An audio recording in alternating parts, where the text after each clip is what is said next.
Hi, everybody. Hi, guys. Diva's on a dime here, and we are here to talk about gatekeeping. Yes, everybody's no word in their vocabulary within the nerd community. The gatekeepers. They're not good, we know that. Yes, they suck. So we're going to talk a little bit about gatekeeping and what to do if someone is trying to be a gatekeeper towards you.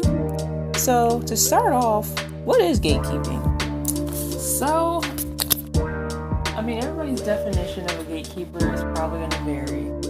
But I guess for our standpoint, people come in a variety of backgrounds, shapes, sizes, whatever. Anybody can be guilty of gatekeeping. Mm-hmm. But basically, these people feel like they have personal ownership of like a specific, fandom within their community. And that can be multiple things.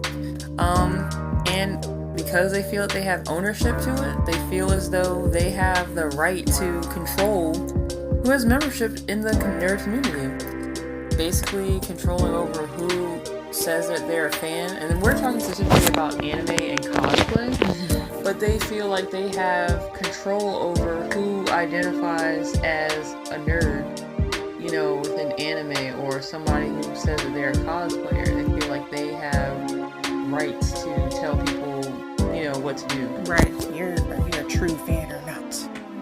So, ways that gatekeepers, like their methods, and you might have experienced it, Christy and I have, but you're not a true fan of anime if you haven't watched these specific shows.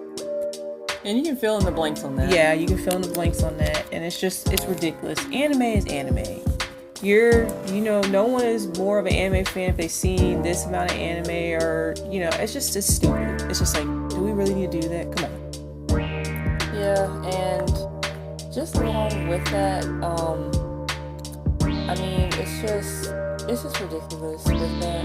Like, who knows about every single show that has come out, like, known to man? Right. Nobody even within their own lifetime is going to be able to watch every single anime, because they're always coming out with something new. Exactly. So many animes. So I'm just like, guys, come on. And another method that they use is the test. Yeah, I'm sure everybody has ran into a person as soon as, you feel comfortable maybe to talk with another person, about your love of anime or cosplay, and they immediately feel like they are a proctor for a test. And they're walking around looking at everybody, making sure that they're not cheating and all this other stuff. It's just like, excuse me, like, first and foremost, just because I may not look a certain way to you or whatever, like, I like anime, accept that answer, and move on about your day. Well, my thing with the test too, like, I've experienced it, okay, sorry guys, but I've always experienced it with, like, male anime fans. We have the discussion about anime. Oh, you're an anime fan? Yes, I like anime. And then they go and say, well, what animes have you seen? So, I name some, and then they're like, wow, you've seen a lot of anime. I'm like, why would I lie about it? And then, then they'll sit there and try to quiz you on an episode. Well, on this episode, what character? I'm just like, come on, like, who is going to remember all of that? I said what I said. I like anime, that's it. Like, I'm going to remember everything from every show. Yeah, and then also, too, there may be some people that are, like, super dedicated to, like, a specific show. And that's perfectly fine. There's no judgment on that. If you like, a certain show, and that's just basically what you want to watch, and you can watch it over and over and over again, that's fine. But some people, they take that to a whole nother level, and they mistaken their knowledge of that specific show as, like, them having knowledge of, like, across the board of the fandom. And it's like, okay, and then at some point they end up letting on to their own lack of knowledge. And, it's just like, okay, you need to just, like, pull back. You need to shut up and be quiet. Like, what was in the incident that happened to you? Oh, yes. Yeah, we do have a Twitter. We really don't use it that much, but Higurashi, we watched Higurashi, the version it came out in 2006, and there was also like a revamped version of the 2020 version of Higurashi. And on Twitter, someone had reposted a video like of Higurashi, the 2020 version, and I just wrote like a tweet. And it's like, oh yeah, love this anime.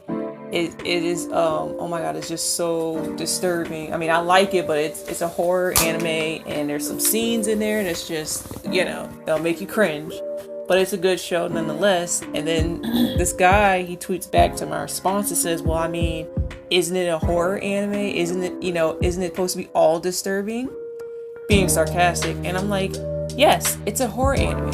However, I'm thinking back to the 2006 version of Higurashi where there's a scene, spoiler alert if you haven't seen it, but Mion was being tortured and they used like some device pulling off her fingernails. That's the scene that I'm thinking about, and that's what I was talking about. Oh, I'm sorry. I didn't know there was a 2006 version. Yeah. There is. Enough said. Yeah. But I'm just like, whatever. Yeah, so with that being said, it's just like, there's enough anime out there for all of us, and it's a thing that you can enjoy with your friends or by yourself. And if you choose to discuss it with other people, just listen and hear other people out, listen before speaking. Right. And some people, like, just in general, get themselves in so much crap because they just want to talk and not listen. Right. Because, there's always going to be somebody that knows more than you. So accept that fact and just be okay with it. Yeah. And then, like, another thing,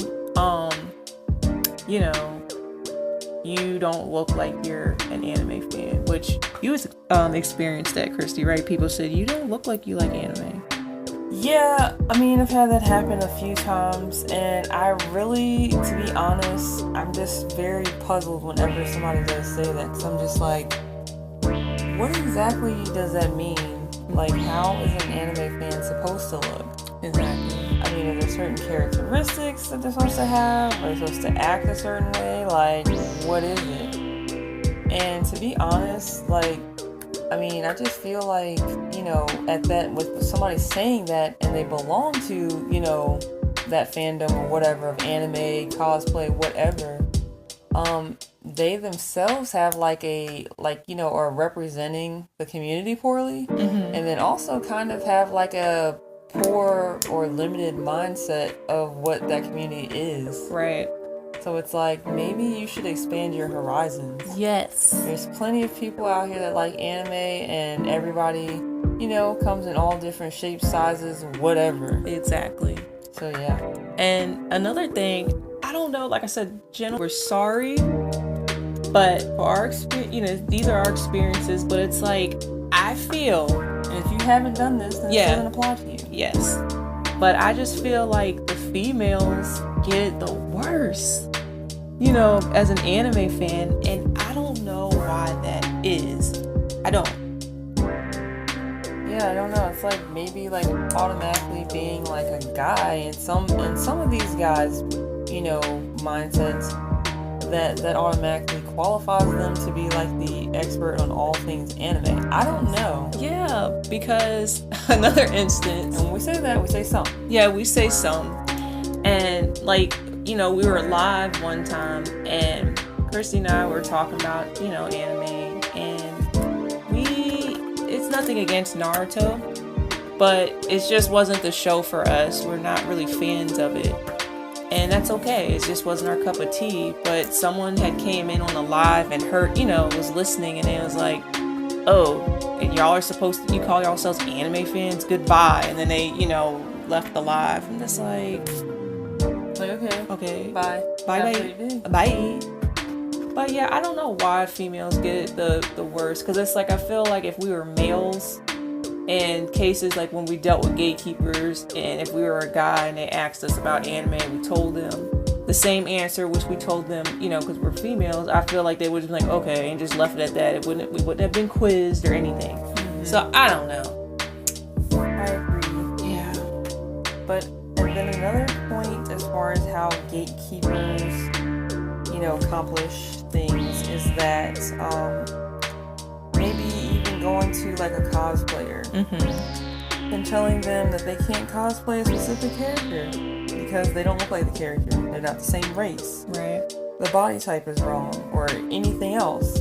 And it's just like, the fandom is there for anybody and everybody that wants to participate. And people can express themselves however they want. That's the beauty of this thing. Exactly. Is that, there's room for like creativity to flow and people to just enjoy what they like and, be happy with it and just to show off their skills or their creativity, what have you. But, telling somebody that they don't look like that character and that they can't cosplay them is just totally wrong. And a lot of people have talked about this, especially like with black cosplayers or people of color, saying that the characters, they can't do it, but it's like they're not white either. Hello. Have we all come to that realization? Hello. Most of the times they have Asian names. Hello. So just because the skin complexion may match doesn't mean that everything else matches. So you know what? Your cosplay therefore is inaccurate as well too. So I guess nobody's gonna cosplay. How about that? Yeah. But on to what to do. Oh wait, one more step. Oh, what? Okay. Attacking on social media. Oh, I'm sorry. Thank you, Kirsty. So also gatekeepers, social media. They feel the keyboard warriors. It's their playground. It's their playground. They hide behind the keyboards and they have like a picture that's not even them, or they might not even have a picture at all. But they have so much they want to say to so you. Much. Yes. So much. And I'm just like, get a life. But what to do about gatekeeping, and this is just something that we do. Stand up for yourself. Whether it's online or, you're in person, like at a convention, someone is saying something to you or you overhear it, stand up for yourself. And this is me, but Christy and I, we both said that people, oh, you don't look like you're into anime. This is what I say. Christy too. Well, what is an anime fan supposed to look like? And they're puzzled because they're surprised that you spoke out. It's like, what? They'll just sit there and look stupid. And then I'm like, yeah, bye. Shut it down. Before it gets salted. Exactly. And, whatever social media platform you're on, if that happens to you, block them, delete the comment, and, report them as well. And free yourself emotionally of their BS. That's their problem, not yours. Don't let it get to you. Keep on doing your thing. And seek your tribe out for support, because there are people out there that are genuine and will have your back. Yes, absolutely right, Kendra. Like whenever things like that happens, you have to, reach out to your support systems. Mm-hmm. They're there if you choose to use them, but don't feel as though you're alone in the situation. There's lots of people that have, been victims of bullying online and things like that, and there are people and there are resources to help. And don't internalize it and allow people to totally turn you off from the community and just make you feel as though that you don't belong. Mm-hmm. You have a place here just like everybody else. That's right. So hopefully you guys will take something from this, and until next time.